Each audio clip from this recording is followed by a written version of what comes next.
meat for human consumption, likely to be approved on the market, but instead it was totally rejected. Why? Because consumers in Canada called and called and complained and complained and threatened and told them they weren't going to buy this GM pork, and they got the message. The pork market in Canada feared that people would avoid the entire swarm, whether it was GM pork or just regular pork, because there's no labeling on GMOs, because there's a big backlash, and they are well aware that the public does not want this stuff. There's a press conference linked in the article I wrote up on INFOWARS.com, also great reporting at activistpost.com, where the Canadian Biotech Action Network describes repeatedly how it was consumer demand that got this project killed, and so the university lost the funding. They put this project on freeze, and they're literally going to freeze these specimens, the semen for these specimens to use in the future, because they believe it'll later be acceptable. But for now, it's a partial victory for those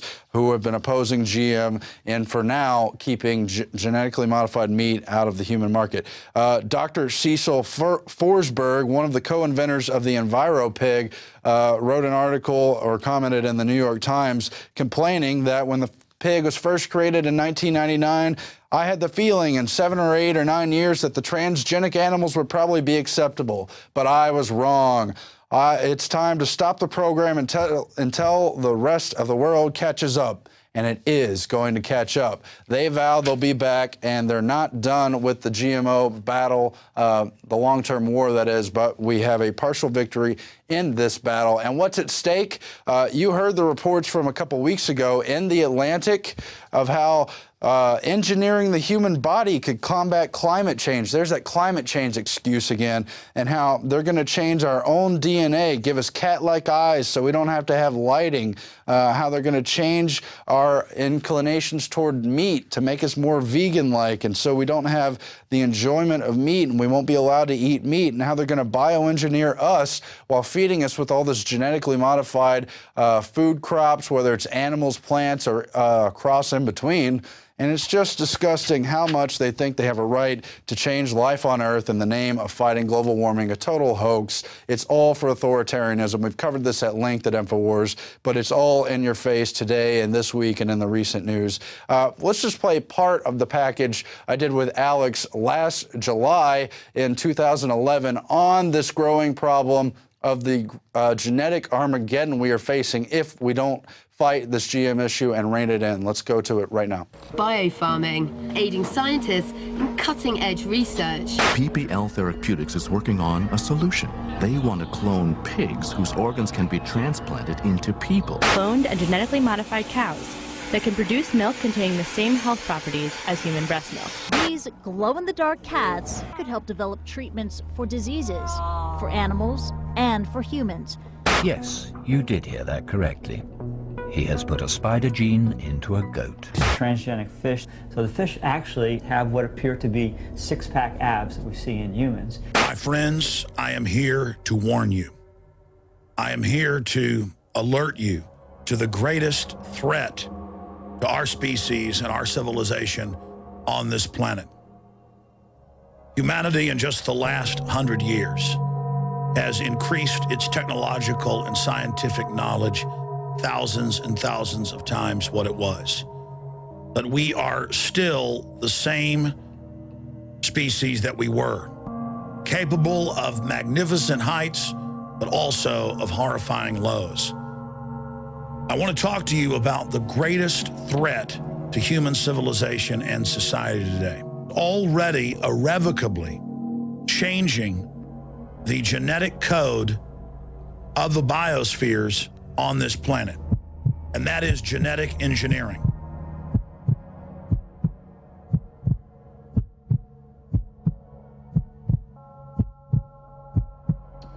Now, I love science and technology. I know that it's a neutral thing and that man can use it for good or bad. But that said, the controllers and engineers of our society for more than 100 years have believed that if they can discover the secrets of life, DNA, that they will have the keys to immortality. And now you see all the different news articles where they openly brag about this, and the elite says, we don't need a giant population anymore to run our technological systems. We're now phasing into robotics, where the military's aircraft will be drone, where combat robots will do the fighting, where manufacturing will be carried on and executed by non-biological systems. So there is an arms race going on and a technological race going on right now, dealing with genetic engineering. And recently, the FDA has put into effect new policies that allow genetic engineering companies, predominantly big agri, to put on the market any GMO organism they wish without even consulting the public. Now, when you look at this, it's not just GMO grass that takes less water. It's not just GMO tomatoes that last longer on the shelf. And so it's just amazing. If you didn't see that video before, we're going to play it in its entirety at the break. But they're just wildly reckless on purpose, playing with the genetic code of life, opening that Pandora's box, all while telling you you don't have a right to live your natural life because they want that authoritarian control over you, telling you you have to change your lifestyle because of global warming, while they threaten to open up the whole works and destroy Earth or significantly modify it. It's just crazy. Anyway, today's daily quote also hinges on the way these elitists, these globalists, these environmentalists, posing as environmentalists who really could care less about our environment, love to control life. You've heard about Eric Pianka. Here he is again. But there's a solution that's theoretically possible. I call it the Johnny Anti-Appleseed solution. Instead of being cursed with our fertility, I would bless us with infertility. Now, this could happen because male sperm counts are falling because of plastics and the estrogen mimickers naturally. And he goes on to say, we need to sterilize everybody on the earth. The audience laughs, of course. We need to sterilize everybody on the earth and make the antidote freely available to anyone who's willing to work for it. That's Eric Pianka, the evolutionary ecology author, the professor here in town at UT. And it's just disgusting. They want to totally control your entire life cycle. If you don't see that by now, I urge you to research. Go back to our old videos. Anyway, we turn now to just a few of our contest entries. They're still pouring in. I want to remind people you need to follow the rules. We've had to reject a few of the entries. They're going to revise them and resubmit them, so all is not lost. But we also need your submissions to all come in by April 30th. And we're going to see more and more heated competition here. But we've got some great clips we're going to show you on the break. Not the whole entries because we have those up on the articles. If we could pull up again, I'll tell people where they can read these articles. INFOWARS contest, massive explosion of Patriot reporters. That's one of the pages linking a lot of them. There's also the reporter contest page where they have the previous entries. And we have separately the reporter contest page that has the rules, the guidelines, and the suggestions from Alex and more. A lot of great entries coming in. Of course, a lot of it's male-dominated, and this contest specifically, we're looking for a female reporter as well. We've had a few come in. I think we're going to see at least one female entry in the break. But ladies, we want to hear from you. We want to hear ladies fighting against tyranny. I know you're out there. So let's get those submissions in. And don't forget, we're trying to reach out to new content, to new reporters, find new talent to grow this broadcast and to grow the overall INFOWARS mission. But we do rely on your support. Most of that's getting the word out, being morally behind us all banding together in the name of truth in an age of universal deceit. But part of it is funding. Part of it is supporting PRISONPLANET.tv. You can become a subscriber, support the INFOWARS Nightly News that way. You can also use that as a tool to share it with your friends, your families, perfect strangers, whomever. So there's a lot of synergy that we can achieve here through things like this contest and through generally getting the word out. So I hope you'll think about that and stay tuned on this break. We have a lot of interesting stuff, very informative. It's going to be a longer than usual break, though. And we'll be back with Sheriff Richard Mack, and we'll be back again tomorrow and next week. Thanks for watching. I'm Aaron Dykes. Hi folks, Dan Bedunya, Truth Radio here. We're standing here in Providence, Rhode Island, on South Main Street. It's March 17th of 2012, and what you just witnessed is a Korean War memorial, honor to the veterans that served our country. Now, however, within those arraignments of flags, you've seen a United Nations flag, and standing behind me is about a 20-foot tall statue of all guns. And this is called United Nations propaganda, folks. The UN is openly calling to dissolve our Second Amendment of the Constitution. And how contrary to the war memorial, those men who fought and died for our country, and they hang a disgusting trash bag called the United Nations flag up there. This here symbolizes everything against what our Constitution stands for. This here is a call to disarmament of the American people, folks. And it's the Second Amendment of the Constitution, a well-regulated militia being necessary to keep the security of a free state. The right of the people to keep and bear arms shall not be infringed. Well, you know what, folks, it's being infringed here and now in Providence, Rhode Island, one of many cities here in the United States. Hello, Alan Moore reporting for INFOWARS.com. I have a breaking story on this March 31st, 2012, Friday edition of USA Today. Has a mugshot of John Joe Gray on the front of it, and it says that if y'all come to get me, bring body bags. Texas standoff is emblematic of nation's growing anti-government sovereign movement.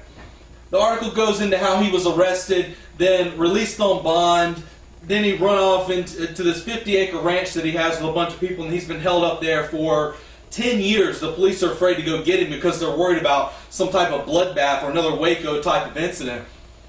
When you start looking at this article and really getting into it, you can see that this is the card that they like to play. This is the card that they are dealing out right now to start demonizing the Liberty Movement and the Patriot Movement. It's time for that card because the fire of liberty is burning in the hearts and minds of the American people, and they are waking up, and they see through the lies and disinformation. They invoke images in here of Timothy McVeigh in Oklahoma City, and you know, don't even get me started on Timothy McVeigh in Oklahoma City, because I only have a limited amount of time, and I'll start talking about how they have eyewitnesses of people planting explosives in the sub-parking structure down there, putting putty on the walls with wires. I'll start talking about how Terrence Yankee was murdered after exposing all this information, and it was ruled a suicide. Or I'll start talking about how Timothy McVeigh was a noted and proven government informant and asset, and was used to set up this false flag movement to demonize the Liberty Movement. I'll start talking about that. And they want to talk about Waco.